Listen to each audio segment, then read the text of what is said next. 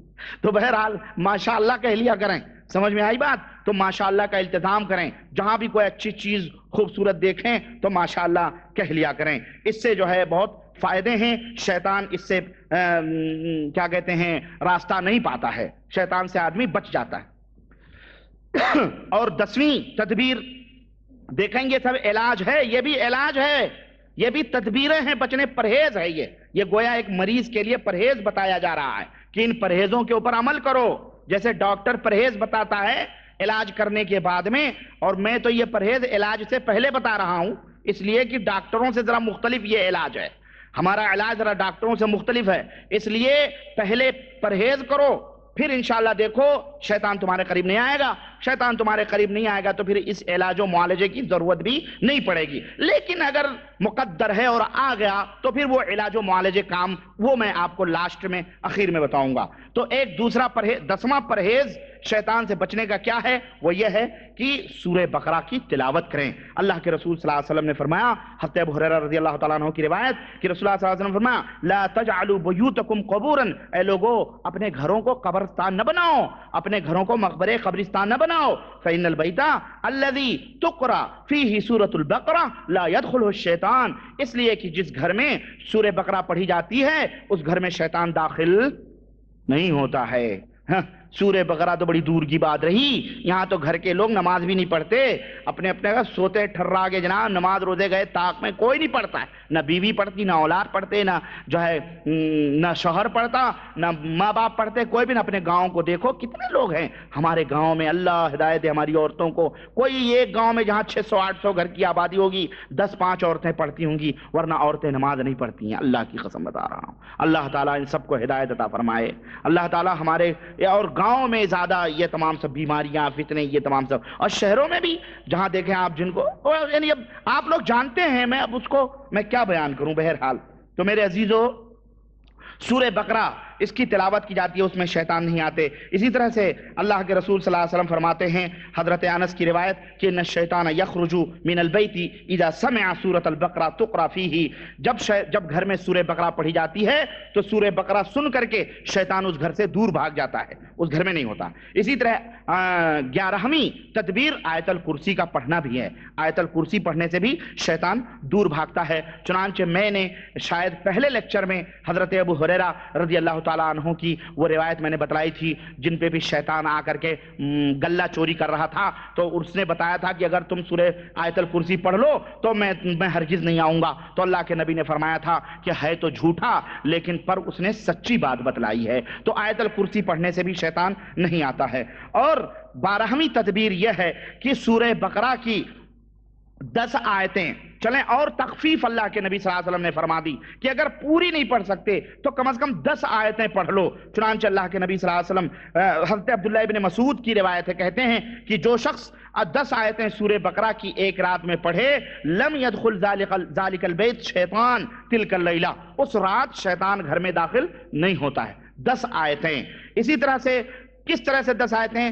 4 شروع سے، 4 آیتیں شروع کی اور پھر آیت الکرسی اور 2 آیتیں اس کے بعد کی اور 3 آیتیں اس کے آخر کی، سورہ بقرہ کے آخر کی 3 آیتیں. اس طرح سے جناب عالی یہ 10 آیتیں ہو جاتی ہیں. تو جس گھر میں یہ 10 آیتیں پڑھ لی جائیں اس گھر میں اس رات شیطان داخل نہیں ہوتا ہے. اس کو آپ اپنے ذہنوں میں رکھیں. چنانچہ ایک روایت میں یہ آتا ہے کہ اس کے اہل و عیال کے پاس بھی شیطان قریب نہیں جاتا ہے، نہ اسے کوئی تکلیف پہنچاتا ہے. اور جب کسی پاگل آدمی کے اوپر جس کو شیطان نے پاگل کیا ہو، ایک تو فطری طور پہ پاگل ہوں، فطری طور پہ پاگل ہوتے کوئی اسکرو ڈھیلا ہوتا ہے سمجھ رہے نا. تو ایک ہوتا ہے شیطان کی وجہ سے پاگل ہو جاتا ہے آدمی، مجنون ہو جاتا ہے. تو اس کے اوپر اگر سورہ یہ 10 آیتیں پڑھی جائیں تو اس کو بھی فائدہ ہوتا ہے. اور 13ویں تدبیر یہ ہے کہ اور بھی تخفیف دیکھیں کہ سورہ بقرہ کی آخری 2 آیتیں کم از کم آدمی پڑھ لے۔ حضرت عبداللہ ابن مسعود رضی اللہ تعالیٰ عنہ سے روایت ہے کہ رسول اللہ صلی اللہ علیہ وسلم نے فرمایا کہ من قرأ بالآیتین من آخر سورۃ البقرہ کفتاہ، رواہ الجماعہ، یعنی صحیح بخاری، صحیح مسلم، نسائی، ابو داؤد، ترمذی، ابن ماجہ، سب میں یہ حدیث موجود ہے کہ آپ صلی اللہ علیہ وسلم نے فرمایا کہ جو بندہ سورہ بقرہ کی آخری 2 آیتیں پڑھ لیں دونوں کافی ہوں گی، شیطان اس کے پاس نہیں آئے گا۔ تو میرے بھائیوں، یہ رہی سورہ بقرہ کی فضیلت اور اس کی تعلق سے اور شیطان سے بچنے کی 12ویں 13ویں تدبیر۔ 14ویں تدبیر معوذات ہے، قل اعوذ برب الفلق، قل اعوذ برب الناس، قل هو اللہ ہے۔ چنانچہ حضرت عائشہ صدیقہ رضی اللہ تعالیٰ عنہ سے روایت ہے کہ اذا کان النبی صلی اللہ علیہ وسلم اذا آوى الى فراشه کل لیلۃ جمع کفیہ، ہر رات جب اللہ کے نبی اپنے بسترے میں جاتے تھے تو اپنے دونوں ہتھیلیوں کو جمع کرتے تھے، یعنی ہتھیلیاں سامنے لاتے تھے، ثم نفث فیہما فقرأ فیہما، پھر وہ قل اعوذ برب الفلق، قل اعوذ برب الناس، قل هو اللہ پڑھ کے اس ہتھیلیوں پہ پھونک مارتے تھے، ہتھیلیوں پہ پھونک مارتے تھے، پھر ثم یمسح بہما ما استطاع من جسدہ، پھر آپ صلی اللہ علیہ وسلم ان دونوں ہتھیلیوں کو پورے جسم کے اوپر، جہاں تک وہ ہاتھ پہنچتا تھا آپ صلی اللہ علیہ وسلم کا، پورے جسم کے اوپر اس ہاتھ کو پھیرتے تھے۔ تو یہ بھی معوذات پڑھ کر کے آدمی اس طرح سے کرے تو شیطان سے محفوظ رہ سکتا ہے۔ یہ تدبیر اللہ کے رسول صلی اللہ علیہ وسلم نے بتلائی ہے، اور اس سلسلے میں اور بھی حدیثیں ہیں، بہرحال یہ اتنی دلیل کے لیے کافی ہیں۔ 15ویں چیز اذکار ہیں، ذکر و اذکار پڑھنا، سبحان اللہ، الحمدللہ، لا الہ الا اللہ۔ چنانچہ اس تعلق سے یہ بھی شیطان سے بچنے کا ایک طریقہ اللہ کے نبی نے فرمایا، تدبیر بتلائی۔ چنانچہ اللہ کے نبی نے فرمایا، ابو ہریرہ رضی اللہ تعالیٰ عنہ اس حدیث کے راوی، کہ من قال لا الہ الا اللہ، لا الہ الا اللہ وحدہ لا شریک لہ، لہ الملک ولہ الحمد وہو علی کل شیء قدیر فی یوم 100 مرہ، جس نے یہ دعا لا الہ الا اللہ وحدہ لا شریک لہ، لہ الملک ولہ الحمد وہو علی کل شیء قدیر، ایک دن میں 100 مرتبہ جس نے اس کو پڑھا، کانت لہ عدل 10 رقاب، اس کو 10 گردنیں آزاد کرنے کا ثواب ملے گا۔ 10 گردنوں کو آزاد کرنا، مثلا 10 غلاموں کو آزاد کرنے کا اس کو ثواب ملے گا۔ وَكُتِبَتْ لَهُ 100 حسنہ، اور اس کے نام اعمال میں 100 نیکیاں لکھی جائیں گی۔ وَمُحِيَتْ عَنْهُ 100 سیئہ، اور اس کے نام اعمال سے 100 برائیاں مٹا دی جائیں گی۔ وَكَانَتْ لَهُ حِرْزًا مِنَ الشَّيْطَانِ يَوْمِهِ ذَلِكَ حَتَّى يُمْسِي وَلَمْ يَأْتِ أَحَدٌ بِأَفْضَلَ مِمَّا جَاءَ بِهِ إِلَّا رَجُلٌ عَمِلَ أَكْثَرَ مِنْهُ، متفق علیہ، صحیح بخاری اور صحیح مسلم کی حدیث۔ اور شیطان سے بھی اللہ تبارک تعالیٰ اس کو محفوظ رکھے گا۔ یہ 100 دفعہ لا الہ الا اللہ وحدہ لا شریک لہ، لہ الملک ولہ الحمد وہو علی کل شیء قدیر جو آدمی پڑھ لے، شیطان سے اس طرح سے بچت ہوگی۔ 16ویں تدبیر شیطان سے بچنے کی یہ ہے کہ اپنے نگاہوں کی حفاظت کرے۔ یہ نظریں بہت فتنہ ہوتی ہیں ان نگاہوں کی۔ مختصر طور پہ میں بتاؤں، اس میں بڑی تفصیلات ہیں۔ آدمی ان نگاہوں کی حفاظت کرے۔ نگاہوں کی حفاظت کرنے کا مطلب کیا ہے؟ آنکھ بند کر کے چلے اور مین ہول میں گر جائے؟ نہیں، نگاہوں کی حفاظت کرنے کا مطلب یہ ہے کہ غلط باتوں سے، بری چیزوں سے، فحش چیزوں کی طرف اپنی نظر کو نہ لے جائے، اس لیے کہ شیطان ان نگاہوں کے ذریعے سے آدمی کو فتنوں میں ملوث کرتا ہے۔ یہ نگاہیں، کہتے ہیں نا کہ کسی شاعر نے شعر کہا تھا کہ